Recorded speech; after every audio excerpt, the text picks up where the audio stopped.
Attitude is the magic word. Now, I didn't invent that. Earl Nightingale did, and that's the first lesson in his Lead the Field program. It's a phenomenal lesson to learn. Attitude is a magic word. It creates all kinds of wonderful things to just happen. Well, attitude is also a double-edged sword. And you'll find some people say, well, what do you mean by that? Well, let's think what attitude is for a moment. Attitude is our position or bearing as indicating thoughts, feelings, and actions. Our conscious mind is what we think with. And when we think, we take a power that's flowing into our consciousness and we send it off into the universe through thought. That's where it starts. Thought waves are cosmic waves, penetrate all time and space. You gotta have a loved one on the other side of the world. If they're thinking of you, you'll feel it sometimes because their thoughts will activate cells in your brain. You see, there isn't any time or space in reality. They may be on the other side of the world physically, but there's a part of you that's omnipresent. So when we talk here about attitude being a double-edged sword, I think Emerson said the law of cause and effect was the law of laws. That says action, reaction are equal and opposite. So whatever thought you send out, that's what's coming back. As a matter of fact, you send good energy out, you'll take on an equal amount of like energy simultaneously with sending it out. That's how it works. You see, as the energy flows in, it turns into whatever we decided it'll turn into. And if we're thinking good thoughts, then automatically the energy coming in becomes good thoughts. What you send out, you take on. The energy you send, you receive. You take on an equal amount of like energy simultaneously with sending it out. So your thoughts then set up your feelings. We said that attitude is thoughts, feelings, and actions. The feeling is conscious awareness of the vibration you're in. It's not just on a conscious level you're thinking. Now you've internalized those thoughts, so you put your entire being, mind, body, into a vibration. Well, if that's the vibration you're in, that's the vibration you're sending out, that's what the universe is going to send back. Action, reaction are equal and opposite. That is an absolute law of the universe. As I've already said, Emerson said it is the law of laws.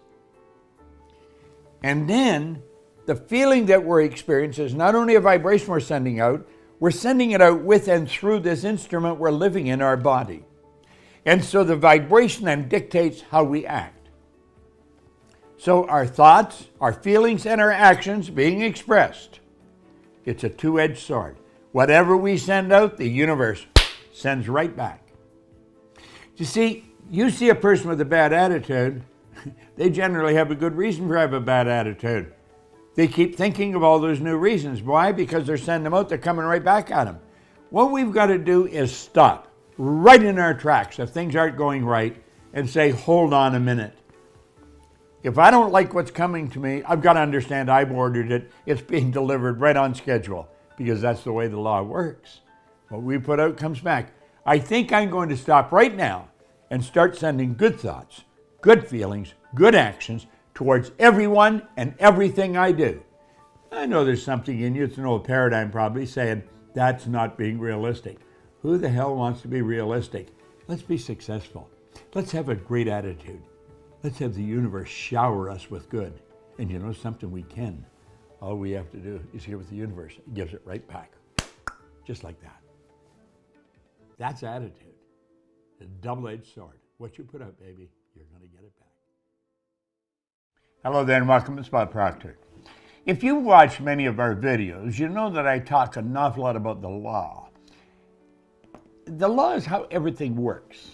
It's the law of rhythm that takes the tide out and brings the tide in, has night following day, and you never see winter following winter. It doesn't happen that way. The laws are exact and they never change. Well, you know, if you're not earning the amount of money you want, or that you need to live the way you want to live, there's a problem. There's a misunderstanding or a lack of understanding about a law of compensation. This law is exact. It works for every person, every time, when we understand it. So I want you to think. I would recommend that you may want to jot this down. It sounds so simple when you first hear it, but I guarantee if you keep looking at it, it's not that simple. There's a law governing compensation, and this law is exact, and it clearly states there are 3 points to it. The amount of money you earn is always going to be an exact ratio to number one, the need for what you do, number two, your ability to do it, and number three, the difficulty there is in replacing you. I'm going to run through that again. The amount of money you earn is always an exact ratio to number one, the need for what you do, number two, your ability to do it, and number three, the difficulty there is in replacing you. The need for what you do. Now I want you to think. We often wonder, why do some of the movie stars or some of the great athletes earn so much money? It seems out of balance what they're earning, but it's really not. You see, the great masses of people want to be entertained. They really want to be entertained. They'd rather be entertained than think. And so the people that entertain them can earn a lot of money. Now, they've got to be really good if they're going to earn a lot of money, but the real good ones, they earn an absolute fortune. You see, you take the great athletes, millions of people watch them as they perform because they're so good at what they do. Well, that's why the athlete earns millions of dollars a year. It's like the great entertainer, the movie star. People love to watch them acting. Millions of people watch them. There's millions being entertained, so the actor earns a lot of money. Wherever there's a great need, there's an awful lot of money to be earned. Remember I said, number one, the need for what you do. Well, there's a tremendous need for what I do. People all over the world want to know, how can they improve? How can they get better? I don't think they really think of it that way. They think, how can I get better results? Well, the only way to get better results is to improve yourself because they're your results. So if you really want to improve your income, improve what you're doing. Now, a person that's, let's say, with one of those big jackhammers on the road that's just shaking the living daylights out of them, they're breaking through concrete or something. You'd think they'd earn a lot of money. It's such hard work. The truth is they don't earn very much money because there's not a great need for people to do that. Is there a need? Yeah, there is, but not a great need. So think. The need for what you do, that's number one. If there's not a great need for what you do, I don't care how good you are at it, I don't care how hard you work, you're not going to earn a lot of money. The amount of money you earn is the exact ratio to the number one, the need for what you do. Now, number two is your ability to do it. If there's a great need for what you do and you become very, very good at it, you're going to earn a lot of money. There's a great need for what I do, and I'm very good at it. Now, I'm not very good at anything else. In fact, I'm not much good at anything else at all because I don't want to do anything else. Oh, this is all I want to do, what I'm doing, what I have been doing for over half a century. I love it. Make up your mind you're going to get really good at what you do. Now, I work at improving every day. I study every day. I want to know more about this subject of personal growth. How can we get better at what we do? Because that's the kind of information I'm communicating all the time. So I work at getting better at it every day. And if you want to improve what you're doing, study it. Study it. Watch the great masters and then do what they're doing. Number one, the need for what you do. Number two, your ability to do it. Get really good at it. Now, if you get very good at it, the third one's going to be looked after. You're going to be very difficult to replace. Very difficult to replace. Let's reverse the whole thing. Let's suppose there's not a great need for what you do, and you don't even do what you do very well, and you'd be very easy to replace. Well, I mean, you just couldn't earn very much money. But if there's a great need for what you do, and you're very good at it, you're going to be very difficult to replace. Your stock is going to go up. Now, I didn't always know this. I went to work for Earl Nightingale, and he referred to this as the formula for increasing the amount of money you earn. And you know, when he first talked about it, I thought, that sounds like a good thing to know. And so I started to study it. And I never stopped studying it, and I'm absolutely fascinated with just how accurate this is. And the really crazy part about it, not many people understand it. Now that may sound strange, but there are not many people who understand. They do not teach this in school. Most families don't teach it to the kids. So the odds of a person learning it is very slim. Now you may think this is, sort of Pollyanna, or maybe not that important. I'd recommend you really think about what I'm saying. It's helped me earn millions of dollars. I started out with nothing. I started out reading this book. I was earning $4,000 a year. Within a year, I had multiplied what I was earning by over 40 times. Now think, there's no end to what you can earn. There's no end to what you can do. If you really want to multiply your income, pay attention to this law. I will repeat it once more. The amount of money you earn is always going to be in exact ratio to number one, the need for what you do, number two, your ability to do it, and number three, the difficulty there is in replacing you. It's a great law. It's one that we want to make certain all our children understand. It's one that we want to adhere to. Multiply your income. This is Bob Proctor. Thank you. Hello there and welcome. I'm Bob Proctor, and I'm going to share an idea with you that could be worth its absolute weight in gold if you study it. Now, I've been studying it for a long time. I learned it way back in 1961, and it has fascinated me ever since then. I want you to think of this for a moment. About 3% of the population are real big winners. 97% of the population are not. Do you know that people are struggling all their life? You see it with their income. They struggle with trying to earn enough money. They're fighting for better health all the time. They're trying to get a better job. They're trying to build their business. And what is the basic ingredient behind all success? It's attitude. Attitude. Now think about that for a moment. What is attitude? Do you know, attitude is not a subject that's taught in very many places. Now, I've been teaching it for a long time, and I'm working diligently at keeping my own attitude on the right track. If somebody asked you what it was, what would you say? I'm going to tell you, this is a powerful concept. And if you will take this video and watch it 1,000 times, burn the idea right into your mind. And then start paying attention to the people that you run into every day and just ask yourself, what kind of an attitude have they got? Let me explain it this way. I'm going to share something with you that I've been using for a long, long time. I learned this many, many years ago from a very good friend, Dr. Harry Roeder, and his good associate, Leland Valvendeval. Both of these men were mentors of mine. And they pointed out that no one has ever seen the mind, but there was a doctor, Truman Fleet, in San Antonio, Texas, back in 1934. He said, no one's ever seen the mind. Mind is movement. Mind's not a thing. A lot of people think of the brain as being the mind, but that's not true. He said, I'm going to draw a picture of the mind. And this is what he drew. He just drew a circle. And then he said, I want this to represent the body. Now, he said, we're going to divide the mind into two parts. We'll call this part the conscious mind and this part the subconscious mind.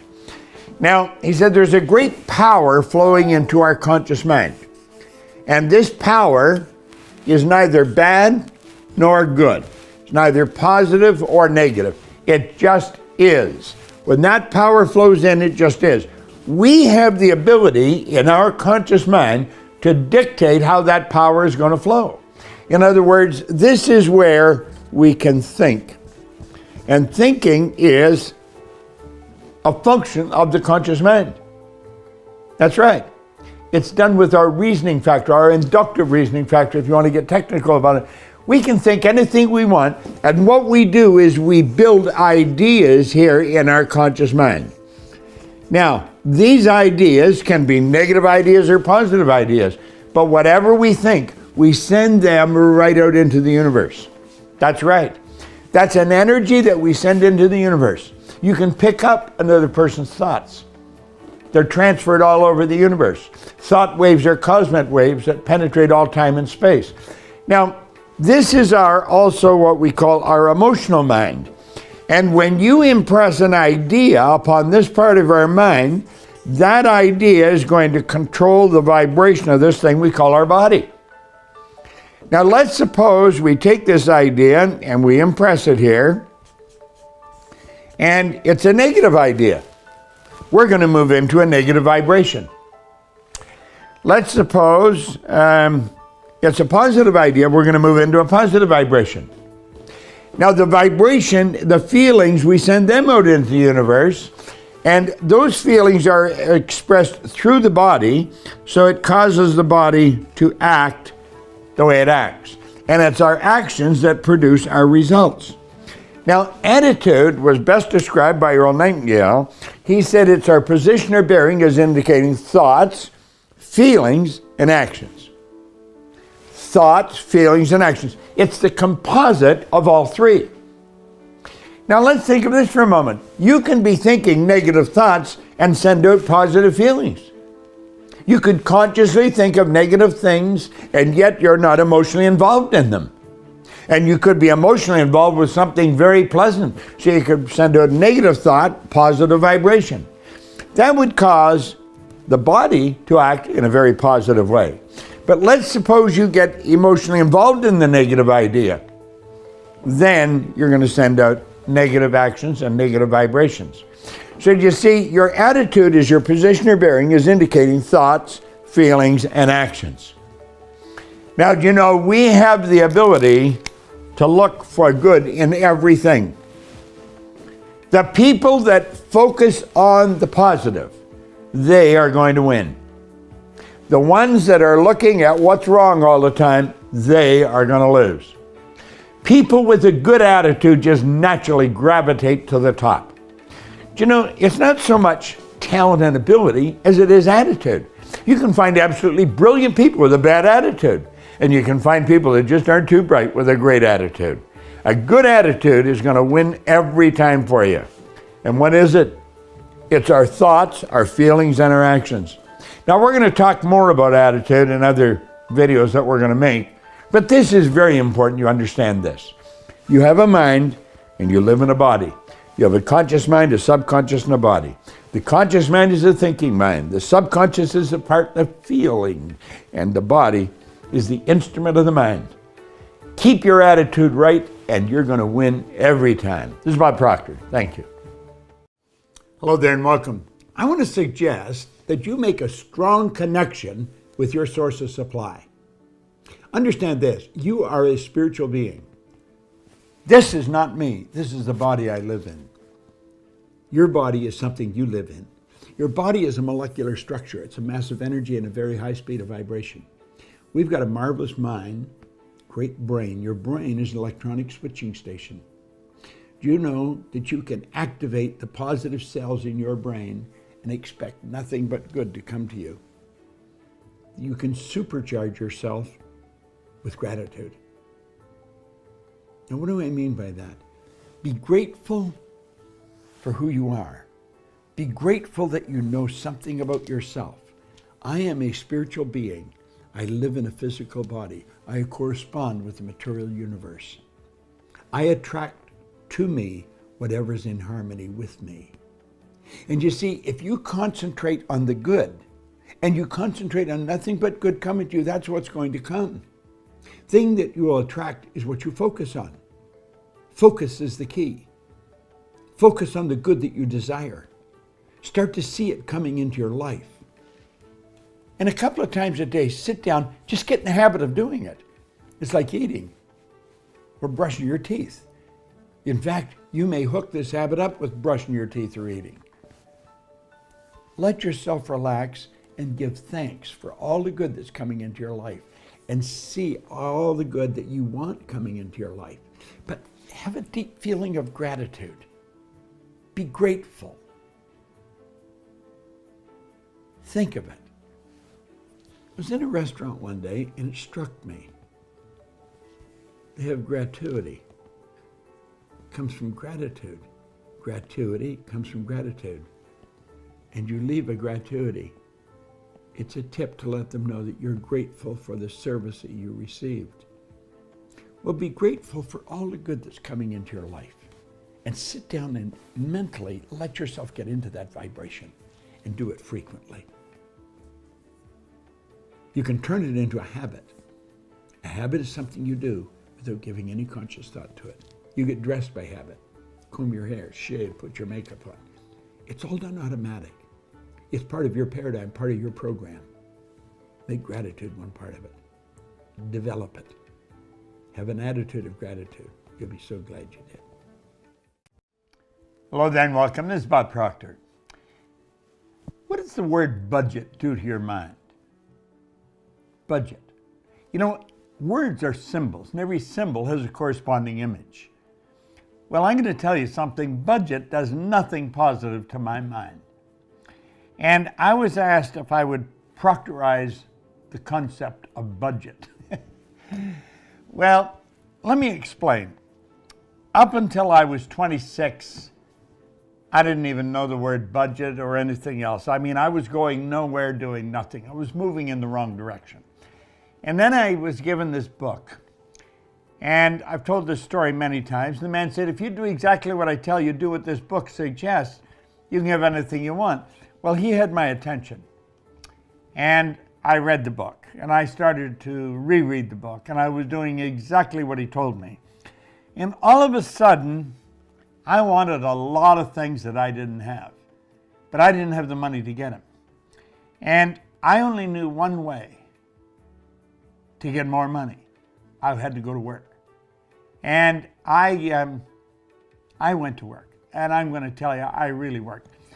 See, budget to me is a concept where you, well, first of all, you're trying to live within your means. A budget is something where you take what you've got and then figure out how to live on that. Well, that just never appealed to me. I didn't really know anything about success. I didn't know anything about financial independence or how to earn money. But the idea of living within your means or figure out how to live with what you've got, it just never appealed to my nature. It never did.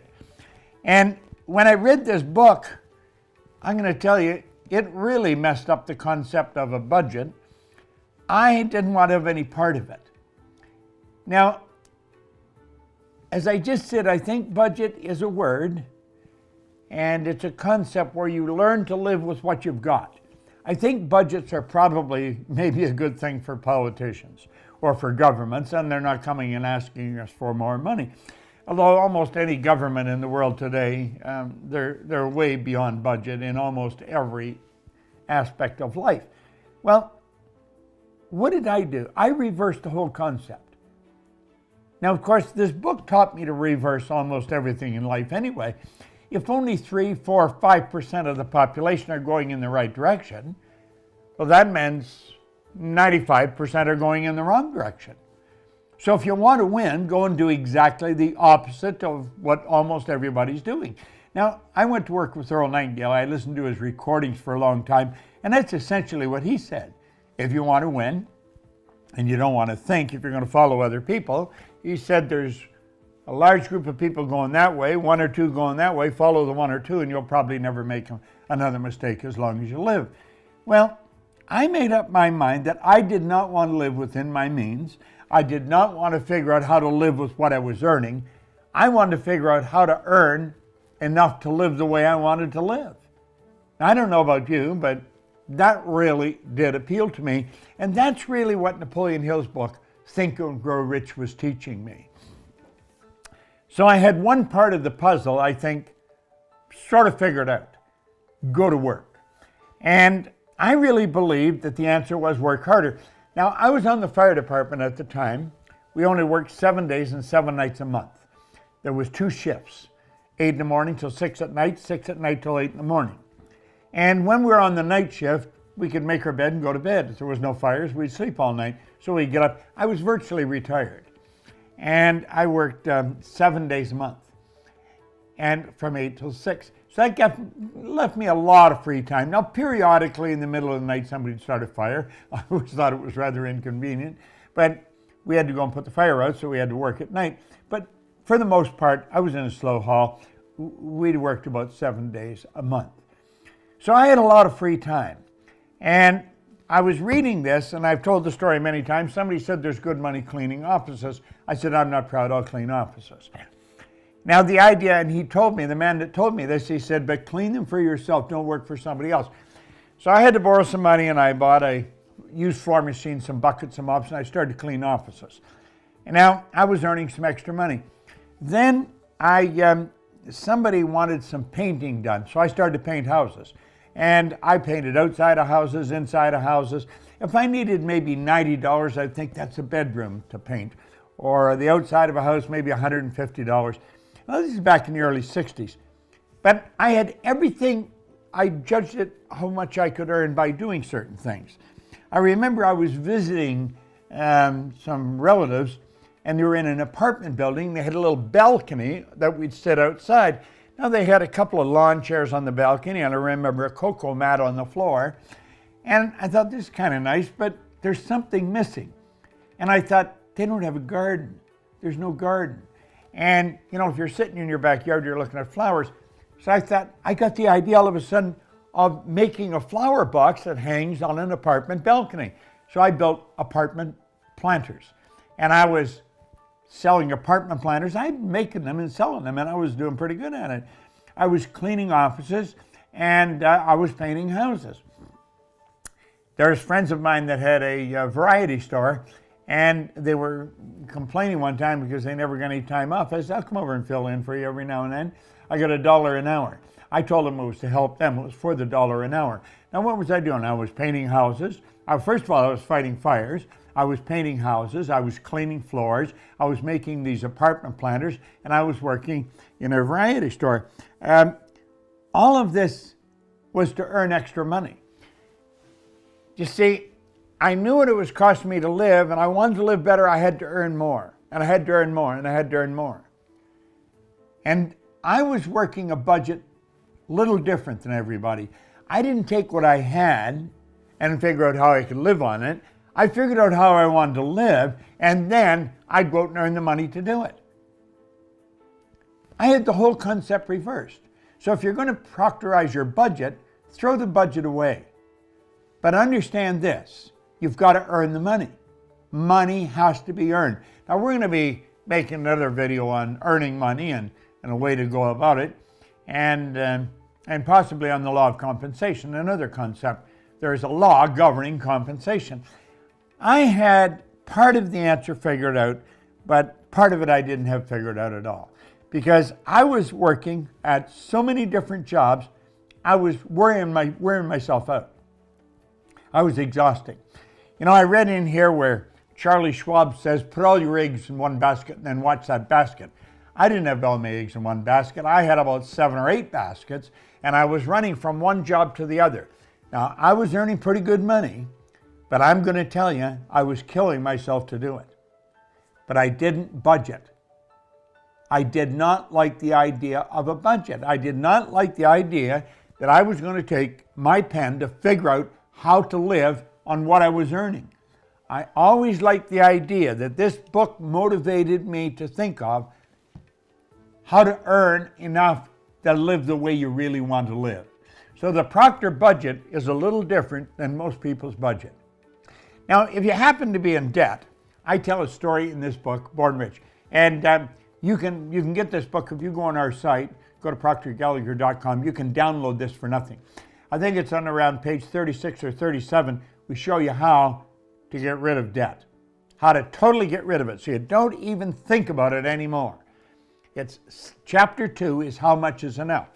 How much is enough? Well, that's a good question. And you see, I had to keep asking myself because I did not want to live with a budget. I wanted to live a better life. Yusuf was telling me I had to live a better life. And I figured out All the money in the world is available to you. All you have to do is earn it. So the idea of sitting down and figuring out how to live in accordance with the amount of money I was earning, it did not appeal to me. It may appeal to you. It works for some people. Works for about 95% that want to stay out of debt. But for that other 5%, that group that I joined a long, long time ago, the budget, throw it away. Think of what you want to do, how you want to live, and then make up your mind you're going to do it. Now, I'm not telling you to follow the track I was on, where I was working at 6, 7, 8 different jobs. You keep listening. We're going to be teaching you how money's earned, how the wealthy do it, and we're going to be talking about the law of compensation. So you stay right here and find another video, and you're going to find it on how to earn money, and then another one, the law of compensation. But as far as the budget goes, get rid of it. I didn't like the idea if you want to win. If you want to live like the majority of people live, that stay within their means, do what they do. That's not proctorizing your budget. Proctorize your budget, burn the damn thing, get rid of it. Figure out how much you need to live the way you want to live, and understand this. All the money in the world's available to you. You know the song, Love is in the Air? Well, I've got another one. Money's in the air. All the money's available to you. All you have to do is earn it. Try it. You'll like it. I love reading this book. Think and Grow Rich. Look it. Cover's coming off it. It's falling apart. Pages are literally falling out of it. And it's probably one of the best books that I've ever picked up. It's the first book I picked up. And it's the one that got me to change the direction of my life. In there he says, the imagination is the most marvelous, miraculous, inconceivably powerful force the world has ever known. Now, the imagination is the mental faculty out of which visions arise. Visions. Pictures that we build in our mind. Most people don't use their imagination constructively. Most people use their imagination destructively. They imagine what they don't want. We've got to consciously and deliberately imagine what we do want. If we will take and sit down with a pen and ask ourselves, what do I really want? What do I really want? And write it down. And then make a written description of it in the present tense. Writing causes thinking. Thinking creates an image. And you get these images going, you're building a vision in your mind. It's the visionaries that's changed the world. Think of that. The fact that I can sit and look into this camera, and you can sit and look at me on your phone, or on your TV, or on your laptop. That was the result of somebody's vision. Do you know everything you've got, the clothes you wear, the house you live in, this microphone that's in front of me? It was all the result of somebody's vision. It's not an accident. You and I have a marvelous imagination. And everything starts with a vision. Van Gogh was asked how he did such beautiful work. He said, first I dream my painting, and then I paint my dream. What do you want to do in your life? Where do you want to go?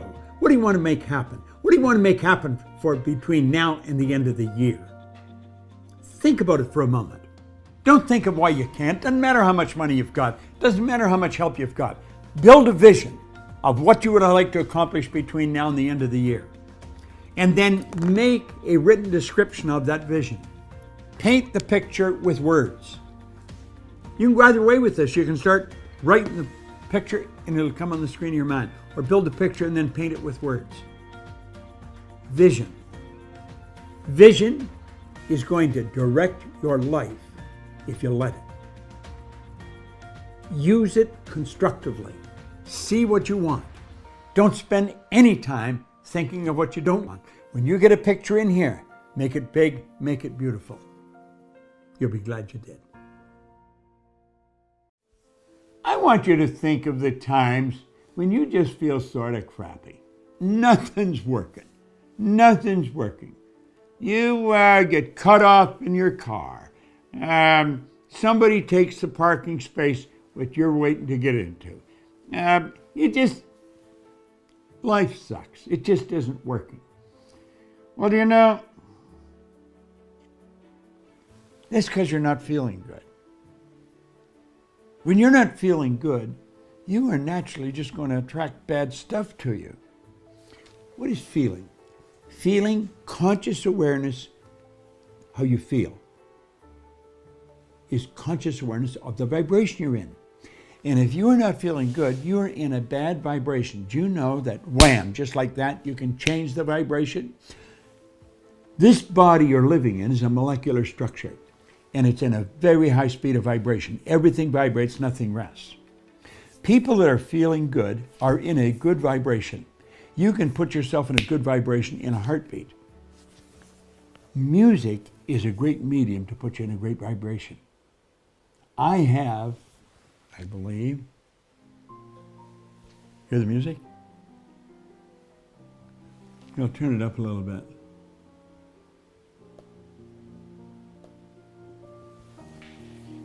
Isn't that nice?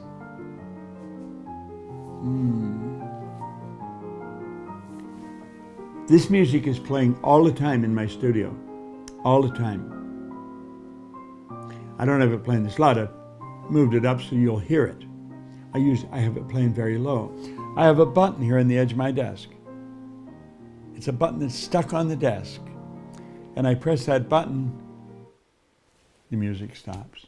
I press the button, the music starts. It's my music button. Scott Edwards, who's our studio director, he got this little button. It's just a little button. It's only about that big. And I stick it on my desk. And he says, press on it. The music stops. Press on it. The music starts. It's phenomenal. Music is a great medium to cause you to feel good. You get chaotic music and you're going to be in a chaotic vibration. But you have nice, quiet music playing. If you were to be in the studio, I have plants here. The plants love this energy in this place. You know, you often say a person that has beautiful plants has a green thumb. No, no, no, no. They have created a nice energy. Plants are sensitive. When you have chaotic energy, the plants will die. When you have good energy, the plants grow. The energy in this studio is phenomenal. It's very creative. There's nice quiet music playing all the time, and the plants love it. Plants are very healthy in this studio. Well, you see, that controls vibration. Do whatever you can to stay in a beautiful vibration. Beautiful, soft music.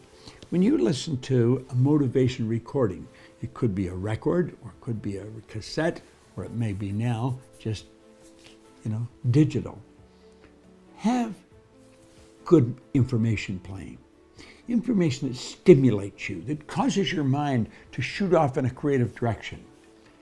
I don't mix with anybody that isn't fairly upbeat. I don't have a lot of friends.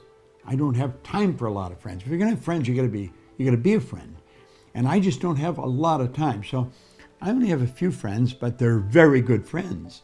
I am very busy all the time. And so the friends I have, I want to treat them properly, and that takes time. I don't mix with anybody that isn't upbeat. I don't want to mix with people that are talking bad times, hard times, that are, into bad energy. The people you surround yourself with have a lot to do with the vibration you're in. You want to be consciously aware of the energy in the environment you're in. It's very important. And you want to stay in a very good vibration. When you're in a good vibration, good ideas flow into your mind. You'll see a better way of doing whatever you're doing. You'll improve whatever you're doing. And that's really what you want. You want to get magnificent results. Make good things happen. Control your vibration. Control the flow. There's an energy flowing to and through you. And when it flows into your consciousness, it has no form. Our thinking gives it form. And as we internalize it, it controls the vibration the body's in. Keep the body in a good vibration, and you're going to be working the way you want to work, doing the things you want to do. Keep yourself in a high vibration. music, recordings, good friends, a good book. You get into a good book and it'll stimulate you. That'll keep you in a good vibration. Try it. Today, all day, you'll love it. Hello there and welcome. This is Bob Proctor again. Do you know, I am a very intuitive guy. You are a very intuitive person. We are all very intuitive. It's just that most people don't know how to utilize that power effectively or for their own benefit. I do. And I don't use it, I'm not good at it by accident, I'm good at it by design. When I realized that intuition was one of my higher faculties, we have perception, the will, reason, imagination, memory, and intuition. When I realized that this was a mental faculty that I could strengthen, I made up my mind I would. I have since come to the conclusion intuition is God's way of talking to you. That's right. God being the supreme power, that which is. It's through your intuition that you pick up vibration. Now think of this. When you come up with a question, bang, like that, the answer's with it. You can't have a question without an answer. I think Webster said there's a question without an answer. It's called a rhetorical question. That's a statement. That's not a question. Every question has an answer. Every question. When you ask the question, the answer comes with it. It's our intuitive mind that will pick that up. Now that's what we want to really try and understand. Now the question always is, how do you develop your intuition? Well, I often tell people in a seminar, every person has an aura or an energy around them. And you can learn to feel that energy.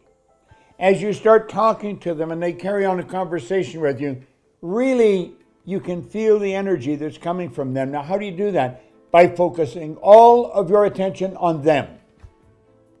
Now, that may be hard to do because until we really get comfortable with ourselves, we're wondering, what do they think of me?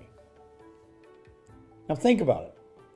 If you really want to win in life, whenever you're talking to somebody, give them your undivided attention.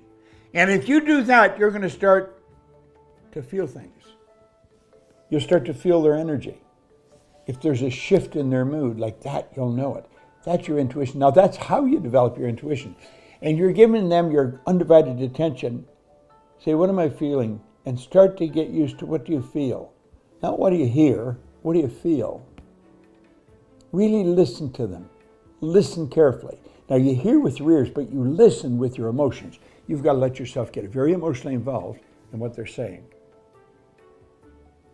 You'll feel it.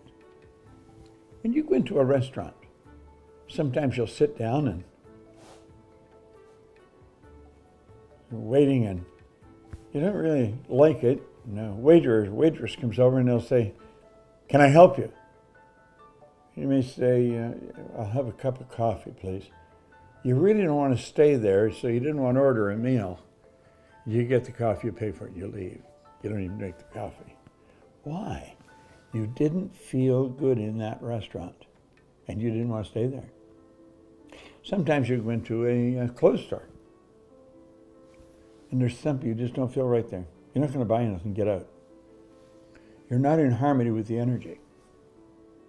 If a person's upset about something and they have a smile on their face and talking to you, you know there's something wrong. It's your intuition that picks that up. It's your intuition that picked up the energy in the clothes store or in the restaurant. That's intuition. Pay attention to what's going on around you. What do you feel? Feeling is the language of the subjective mind. Intuition picks up feeling. Feeling is vibration. It's tuned into vibration.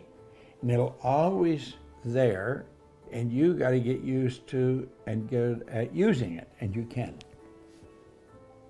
If you've seen me in a seminar, I'll frequently go over and I'll tell a person exactly what they're like. I don't even have to ask them if I'm right. I know I'm right because intuition is perfect. It never lies. It's Bob Proctor. Thank you. Hello there and welcome. You know, last May we did a video on Paradigms 101. And we talked about paradigms and how they're formed and how they impact your life. Well, I want to take you a little bit further right now And I want to talk to you about how paradigms are changed. You know, this is such an important subject that I think it should be taught to every student at a very, very early age, at a very early grade. Because paradigms literally control people's lives. And when you see people talking about being frustrated and I'm getting so sick of living the way I'm living, it's their paradigm that's bringing it all about. And they know nothing about it. Stop the average person on the street, or maybe somebody, a relative or a friend that you're talking to in the next phone call. Say, do you know what a paradigm is? Ask them to explain it to you. Paradigm's a very, very broad word. Do you know that countries have paradigms? Countries do. Families do. Families have paradigms. The company you're working for has a paradigm. And I have one, and so do you. Paradigm is a conditioning. You could call it culture insofar as a country is concerned, or a company, or a family. It's the culture of that company or that particular country. That's what a paradigm is. It's our habitual way of perceiving of things, doing, of acting, of living the way we're living. Our paradigm controls what we eat. Now think, the paradigm is the program in your subconscious mind that controls your behavior. What you know doesn't control your behavior. Your conscious mind, you've got all this knowledge, you know how to do a better job, but you're not doing it. We know how to do things. Parents say, why are you doing that? The kid says, I don't know. And their kid doesn't know. And the parent doesn't know, because the parent doesn't understand paradigms. So they say the child knows, but they're not doing it. The parent knows, but the parent's not doing it. The salesperson knows, but the salesperson's not doing it. The student knows, but the student's not doing it. See, the paradigm is the program in the subconscious mind that controls the behavior and produces a result. Now, it's the results we say that we don't like. Let's suppose a result is that you sleep in every morning. You just have a terrible time getting up. And if you're sleeping in, if you're always late, I mean, that causes you all kinds of problems socially and mentally. It's just not good. So, but that's a result. You sleep in every day. You hit the snooze button and you go back to sleep. Now, I'm going to tell you what I want you to do. I want you to put the alarm clock a long ways away from the bed. And before you go to bed, you make up your mind you're going to do something before you go to sleep. As you're going to sleep, to say, tomorrow morning when I wake up, I get up. When I wake up, I get up. That's just the way it is. Tomorrow morning when I wake up, I get up. Now that's a command you're giving to yourself. And go to sleep with that in your mind. Tomorrow morning when I wake up, I get up. Now you got to get up to turn the alarm off, so you stay up. When your feet hit the deck, you stay that way. When you wake up, you get up. Now, by doing that over and over, a number of days in a row, maybe a week, 2 weeks, 3 weeks, 4 weeks, you're going to change the habit pattern. When you change the habit pattern, you've changed the paradigm. So you start out with the result you want and you say, what's causing it? And you change the cause of the result. So instead of saying, I love to sleep in, I'm going to hit the snooze button. I'm getting up. When I wake up, I get up. When my feet hit the deck, I'm staying up. And that's the way it is. So you take a look at the result you don't like and you change the cause. You change the behavioral pattern. Then work on another one. You shouldn't try and change more than 2 at a time. Gets a little heavy. You change your paradigm, you'll change your life. I changed mine. I went from struggling to success. I went from being broke all the time to becoming very wealthy. If I can do it, you can do it. If I can do it, anybody can do it. Do it. Hello, Dane. Welcome. Have you ever asked yourself why we think we have to work hard if we're going to win? It takes hard work, years of hard work. It's not good information. In fact, it's a lie. Stop and think of some of the people you know that have been working real hard for a long time and they're not winning at all. They're broke. They're renting a place to live. They don't own their own home. They're probably driving a used car. Down south they say that dog won't hunt. The idea of working hard is silly. It's silly. Listen, I want you to think of what this book is. This is Napoleon Hill's book, Think and Grow Rich. He writes in here, there are 30 major causes of failure. There's 13 principles of success. Now listen to this. He said, if you are one of those people who believe that hard work and honesty alone will bring riches, perish the thought, because it is not true. Riches, when they come in huge quantities, are never the result of hard work. Riches come, if they come at all, in response to definite demands based upon the application of definite principles and not by chance or luck. Riches come, if they come at all, in response to definite demands based upon the application of definite principles and not by chance or luck. In other words, you got to find a demand, you got to find a need and fill it. You got to follow certain success principles if you want to win. All the principles are outlined here. We teach all the principles here at Proctor Gallagher Institute. I have been studying these principles and working with them now for 59 years. As a matter of fact, we've got the principles of prosperity, or the 13 principles. It's a video program. We outline them, you'll see it. It's a powerful program. If you listen to the principles of prosperity every day, all year, I guarantee you, your income would change. You see, look at, see this stuff here? You know,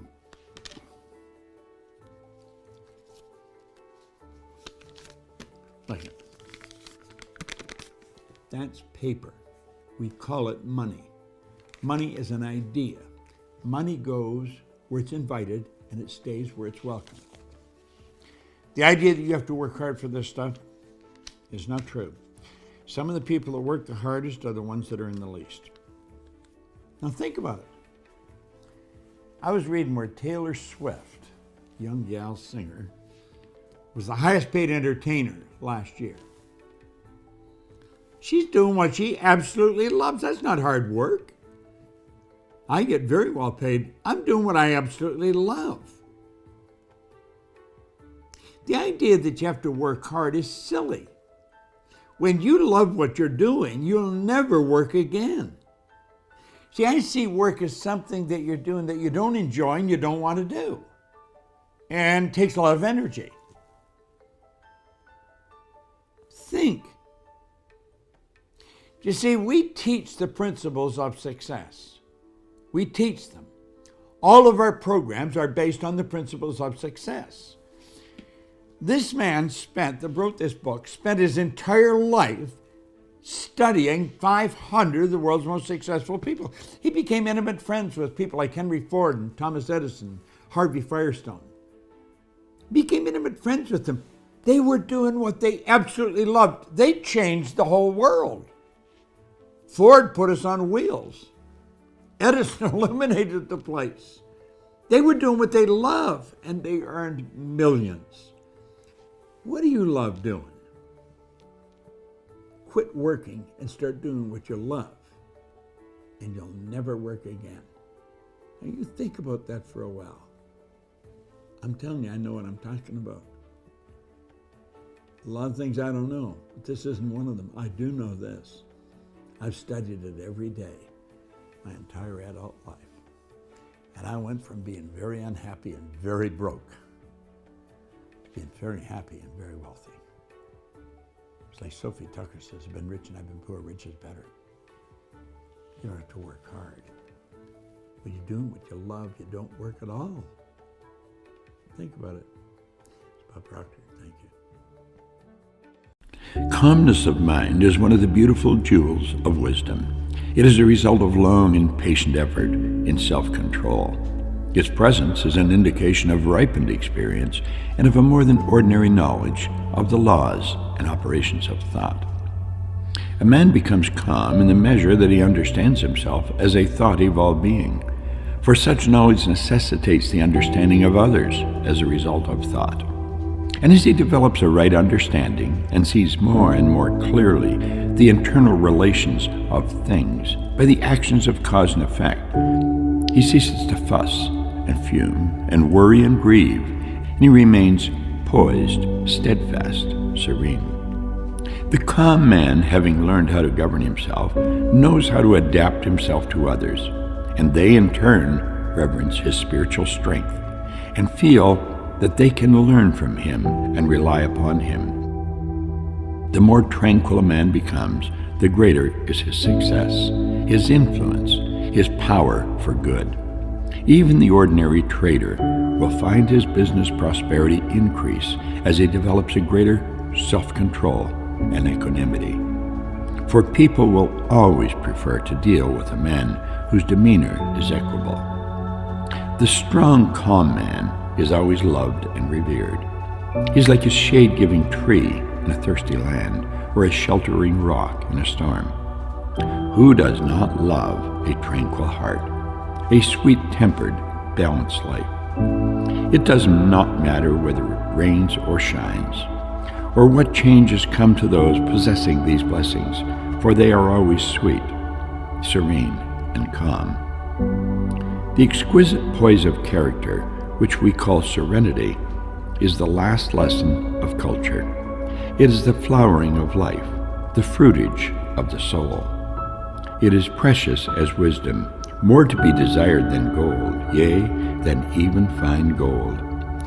How insignificant mere money-seeking looks in comparison with the serene life, a life that dwells in the ocean of truth, beneath the waves, beyond the reach of the tempests, in the eternal calm. How many people we know who sour their lives, who ruin all that is sweet and beautiful by explosive tempers, who destroy their poise of character and make bad blood. It is a question whether the great majority of people do not ruin their lives and mar their happiness by lack of self-control. How few people we meet in life who are well balanced, who have that exquisite poise which is characteristic of the finished character. Yes, humanity surges with uncontrolled passion, is tumultuous with ungoverned grief, is blown about by anxiety and doubt. Only the wise man, only he whose thoughts are controlled and purified, makes the winds and the storms of the soul obey him. Tempest-tossed souls, wherever you may be, under whatever conditions ye may live, know this: in the ocean of life, the isles of blessedness are smiling, and the sunny shore of your ideal awaits your coming. Keep your hands firmly on the helm of thought. In the bark of your soul reclines the commanding master. He does but sleep. Wake him. Self-control is strength. Right thought is mastery. Calmness is power. Say to your heart, peace, be still.